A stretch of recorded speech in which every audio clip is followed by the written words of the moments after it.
아니, 다들 안녕하신가요? 뭐 뉴스나 여러 가지 정책들을 보면 상당히 딱 생각나는 건 뭐 오리무중, 이 단어밖에 생각이 안 나는 그런 형국인 것 같습니다. 오늘은 지금 뭐 유예 기간이 얼마 남지 않은 그 생활용 숙박시설 그 이행 강제금 부과 기간이 이제 12월 말로 다가왔는데 뭐 제목처럼 이제 하나 말씀드리고 싶은 게 이제 같은 생숙인데 어떤 이해 강제금을 내고 거주를 하든지 또 어떤 분들은 뭐 그냥 수익형 투자자로서 계속 수익을 얻는 식으로 계속 운영을 하면 되는 이 두 갈래길로 갈린 이유가 무엇인가에 대해서 한번 좀 간단하게 설명을 드릴까 합니다.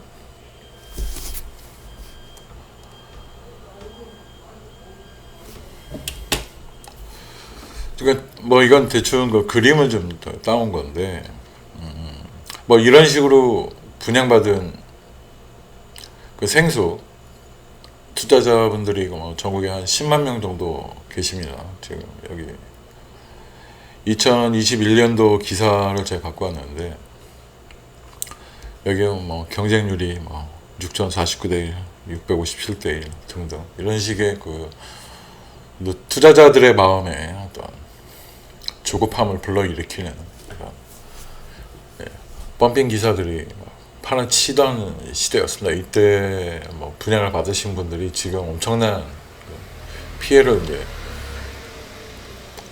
볼 예정들인데,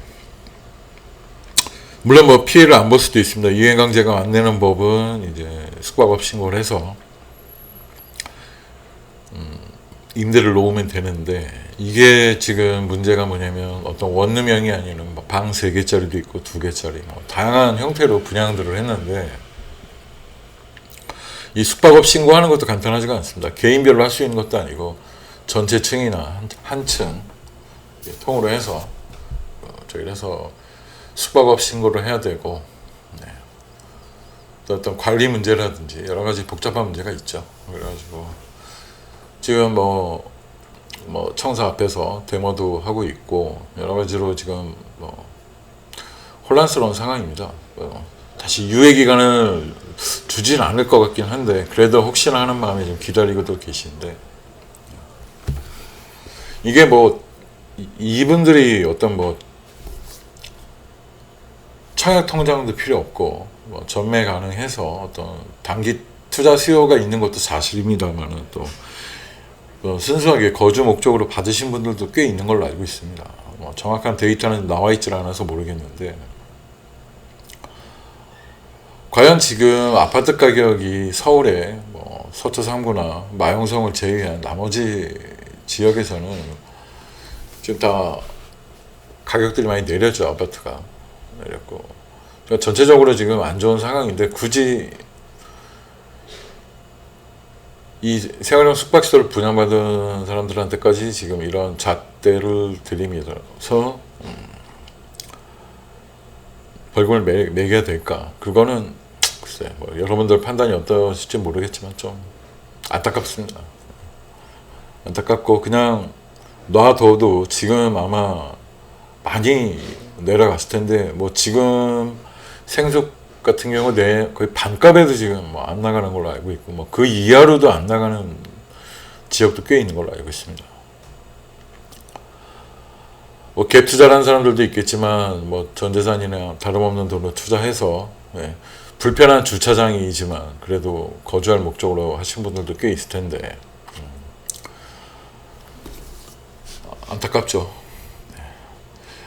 그러니까 이렇게 통건물로 돼가지고 이런 원룸 형태로 돼서 생숙을 보유하고 계셨던 분들은 이 그대로 통째로 숙박업 신고를 해서 운영을 그냥 지금처럼 하면 됩니다. 장단기 임대를 받고 있기 때문에. 물론 타격이 없는 건 아니에요. 이분들도 그 관리비를 뺀 나머지 월세에 대한 그 부가세를 납부를 해야 됩니다. 그러면 수익률이 지금보다는 조금 떨어지지 않겠나. 그렇게 되면은 뭐 평균 수익률이 뭐 8%에서 전후 이렇게 발생을 했었는데 8% 전후로 발생을 했고, 많이 나오는 건 뭐 10% 나오는 것도 있죠. 네, 그런 경우 이제 전체 수익률이 뭐 한 1% 정도 떨어지지 않을까. 네. 하지만 이제 가장 큰 차이점은 뭐냐면은, 어떤 그 차익 실현을 위한 투자자들은 그 실현이 되기까지 금리라든지 대출 이자에 계속 반응을 하면서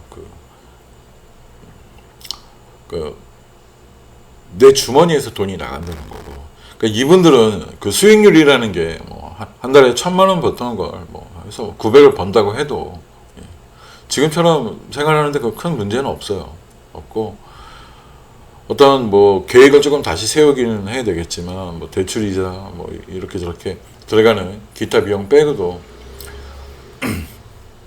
상당한 부분을 뭐 생활비라든지 어떤 자금 집행하는데 사용들을 하고 계셨고, 그렇기 때문에 지금 생수 통건물로 된 것들은 크게 뭐 가격이 하락하거나 막 급매물화 돼서 시장에 나돌고 그런 매물들은 의정부 하나에서는 거의 없습니다. 매물이 좀 많이 나와 있지도 않고요.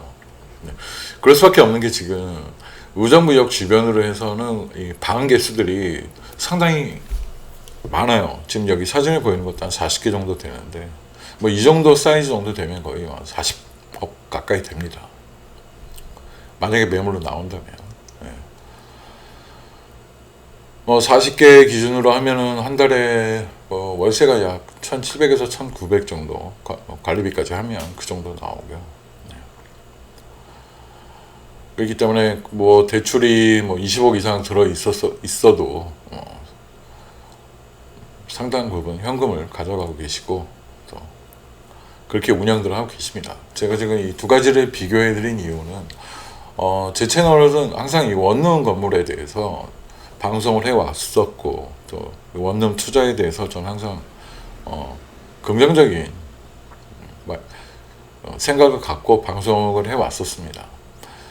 뭐 한동안 너무 경기도 안 좋고, 또 제가 있는 의정부 지역에서 신축 공급도 없었고, 이제 앞으로는 아예 없을 예정입니다. 이제 생활형 숙박시설 자체가 허가를 받기가 어렵고, 받으려고 하면 지금보다 주차장 확보를 더 많이 해야 되기 때문에 도저히 경제적으로 이 타산이 맞지가 않아서, 그냥 지금 현 공급된 그 물건들 외에는 공급되기가 어렵고 해서, 제가 전 방송에서도 늘 말씀드렸지만 아마 가장 좋은 안정적인 투자처가 아닌가, 저는 그렇게 생각을 합니다.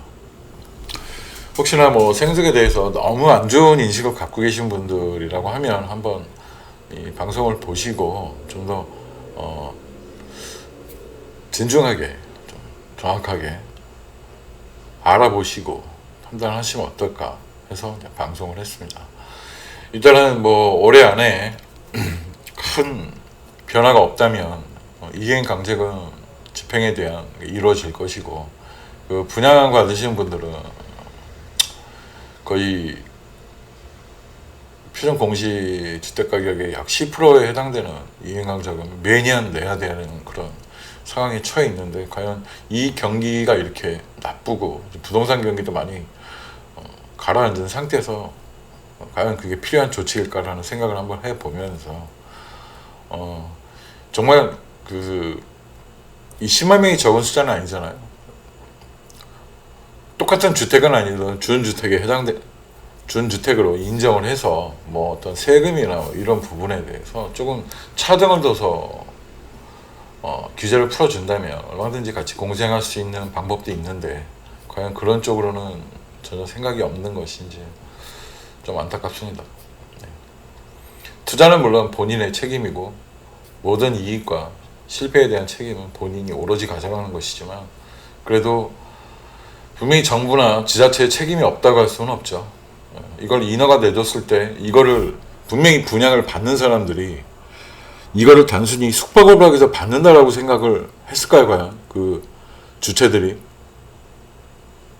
아무 생각이 없을 수는 있겠지만, 그래도 조금만이라도 그 상식이 있는 그 위치에 있는 사람들이라고 하면 분명히 문제가 될 소지가 다분히 있었을 텐데, 그때는 방관하다가 이제 국토부에서 하는 대로 하는 거다라는 답변만 늘어놓는 이 형태가 좀 안타깝습니다. 자, 오늘은 뭐 생수 문제에 대해서 뭐 방송에 뭐 많이 나오지는 않더라고요. 이 생수 자체가 지금 막 이슈화돼 있고 그렇지 않아서, 저는 이제 제 주변에 원룸 건물들도 이 생수로 된 것들이 많이 있고 해서 계속 주의 깊게 보다가 안타까워서 그냥 방송을 했고요.